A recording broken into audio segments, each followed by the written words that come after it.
rentre et prends ton stylo. Nous sommes à l'école du Seigneur. Amen, hein? Oui. Le texte que nous allons exploiter, je suis allé le chercher dans le livre d'abord de Jean.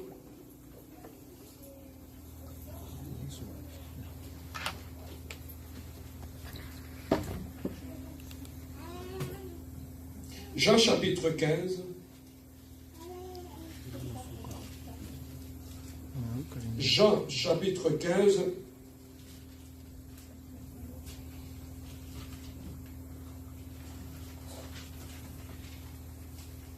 Verset 19. Nous commencerons peut-être au verset 18. Jean chapitre 15,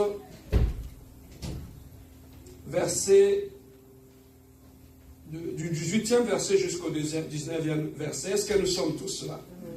Jean chapitre 15, verset 18 à 19. Nous allons nous lever pour honorer la parole de Dieu. Nous allons lire la Bible debout. Amen. Nous devons adopter de bonnes habitudes devant la parole de Dieu pour honorer la parole. Nous allons commencer à lire la parole de Dieu en étant debout. Jean chapitre 15, verset 18 à 19. Je lis au nom de notre Seigneur Jésus-Christ. Si le monde vous hait, sachez qu'il m'a haï avant vous. Si vous étiez du monde, le monde aimerait ce qui est à lui. Mais parce que vous n'êtes pas du monde et que je vous ai choisi du milieu du monde, à cause de cela, le monde vous hait. Amen. Hein? Amen. Nous assoyons-nous au nom de notre Seigneur Jésus-Christ. Amen. Bien-aimé, si tu comprends les thèmes que je vais exploiter aujourd'hui, ça va t'aider à comprendre beaucoup de choses dans le Seigneur. Ça prend juste un enseignement pour t'ouvrir les yeux et comprendre beaucoup de choses qui se passent tout autour de toi, qui se passent dans ta maison, qui se passent dans ta vie, qui se passent dans ton mariage. Bien-aimé, le premier appel, lorsque nous venons au Seigneur, le premier appel que nous recevons, c'est ce que j'appelle l'appel au salut. Nous étions perdus, nous étions dans le monde, nous étions dans le péché, et pour que nous puissions quitter le monde, venir auprès de notre Seigneur, il y a eu d'abord ce que j'appelle l'appel au salut. L'appel au salut, ça veut dire que vous tournez le dos au monde, vous laissez le monde pour donner votre vie à notre Seigneur Jésus-Christ, et que lui puisse devenir votre Seigneur et votre Sauveur. Mais avant que Dieu ne puisse nous appeler, où est-ce que nous étions? Nous étions dans le monde. Nous étions dans le monde. Et là, dans le monde où nous étions, c'est là que Jésus-Christ nous avait trouvés. Et là où Jésus-Christ nous avait trouvés, il avait trouvé qu'il n'était pas bon pour nous de demeurer dans le monde. Il devait nous sortir du monde. Alors, pour nous sortir du monde, il devait nous appeler. Martin, viens vers moi. Eugénie, viens vers moi. Sophie, viens vers moi. Lorsque nous sommes venus auprès de Jésus-Christ, nous avions répondu à un appel que nous avons reçu de notre Créateur pour venir dans le Seigneur. Tu ne peux pas devenir chrétien par toi-même. Tu ne peux pas devenir chrétien par tes propres efforts. Parce que nous étions dans le monde. Alors, pour sortir du monde, tu dois recevoir l'appel du Maître. Le Maître m'a appelé et j'ai tout abandonné pour le suivre. J'étais dans le monde, j'étais dans le mal. J'ai entendu la voix de Dieu et je l'ai suivi. Si aujourd'hui, nous avons beaucoup de problèmes dans nos églises, des cas de fausses conversions, c'est parce que beaucoup de gens n'ont pas encore été appelés. Ils sont venus dans le Seigneur. Ils n'ont pas entendu la voix de Dieu. Voilà pourquoi les seules fêtes qu'ils sont chrétiens, sans écouter la voix de Dieu, ils font n'importe quoi. Lorsque tu es dehors, le pasteur peut t'appeler. Il peut te dire, papa, viens. Prends ce micro, dépose-la de l'autre côté. Afin que tu puisses exécuter ce que je te demande de faire, la première des choses, tu dois entendre ton nom, l'appel. Lorsqu'il t'appelle, et après, il te dira ce que tu dois faire. C'est ça aussi dans le Seigneur. Lorsque Dieu nous a appelés, en venant auprès de lui, il nous a choisis, il nous a demandé de lui donner notre vie. Ainsi, ma vie ne m'appartient plus, ma vie appartient maintenant à Dieu. Est-ce que quelqu'un me comprend? Amen. Alors, lorsque je répondis à l'appel de Dieu, c'est ça que j'aime, ces cantiques. On chantait ça lorsque nous étions à l'église protestante. La voix du Seigneur m'appelle dans le bon, le mauvais jour. À toi c'est mourir et vivre.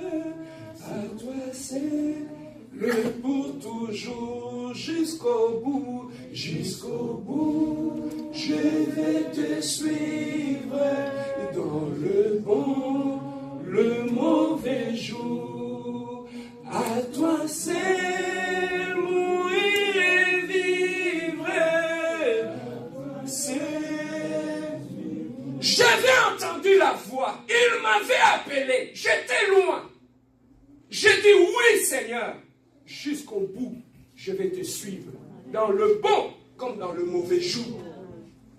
Bien aimé, beaucoup de gens qu'on est en train de pousser aujourd'hui dans les choses de Dieu, ils n'ont pas entendu la voix de Dieu. Bien aimé, si tu as entendu la voix de Dieu, personne ne sera derrière toi pour te dire fais ceci, ne fais plus cela. Je vais vous donner mon expérience.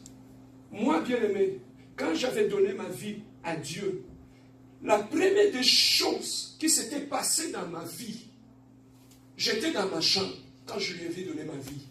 La première des choses qui s'était passée dans ma vie, c'est l'inversion de valeur. Sur les champs, tout ce qui avait de la valeur à mes yeux avait perdu la valeur. Les choses de Dieu avaient plus de la valeur que ce qui était dans le monde. Voilà pourquoi je n'avais pas besoin qu'on me pousse. Frère Serge, ne fais plus ceci, ne fais plus cela. Parce que quand je suis venu dans le Seigneur, mes yeux se sont ouverts. Quand j'ai regardé mon passé, j'ai eu pitié.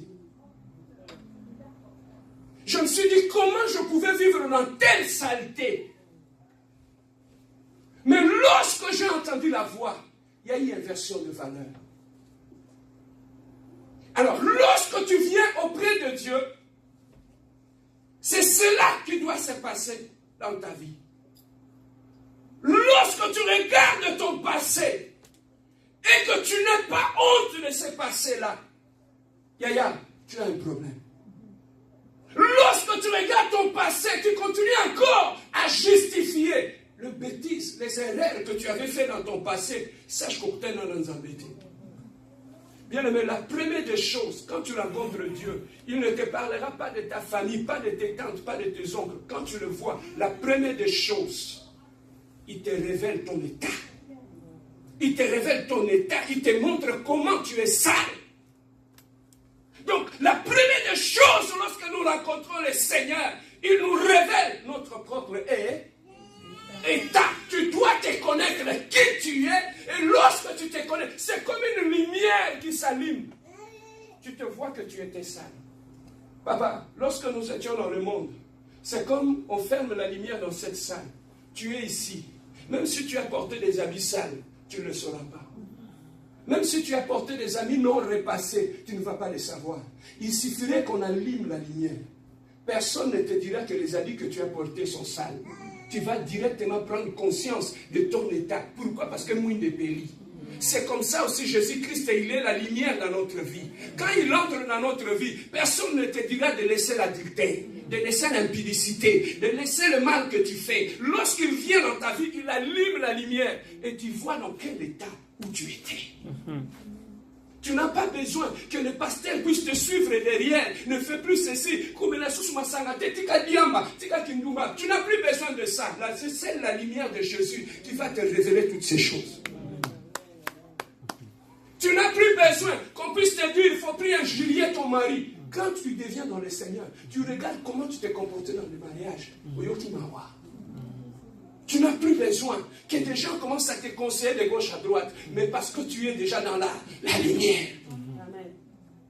Tu n'as plus besoin qu'on puisse te dire, arrête avec cette copine-là, arrête avec ces copains-là, c'est de l'impudicité. Non, quand la lumière vient, Otiki Makani, Otiki Kindumba, Otiki Hotel. Dis-moi qui tu as rencontré dans ta vie. Je te dirai quelle est ta vie. Si tu as rencontré réellement Jésus-Christ de Nazareth, bien aimé, la femme qui était au puits, qui avait rencontré Jésus-Christ, lorsqu'il a rencontré Jésus-Christ, Jésus-Christ lui a révélé que le mari que tu as, sur le champ, il a compris. Alors, lorsque nous venons dans le Seigneur, la première des choses qui s'alignent dans notre vie, c'est la lumière. Il nous éclaire. C'est comme ça aussi, lorsque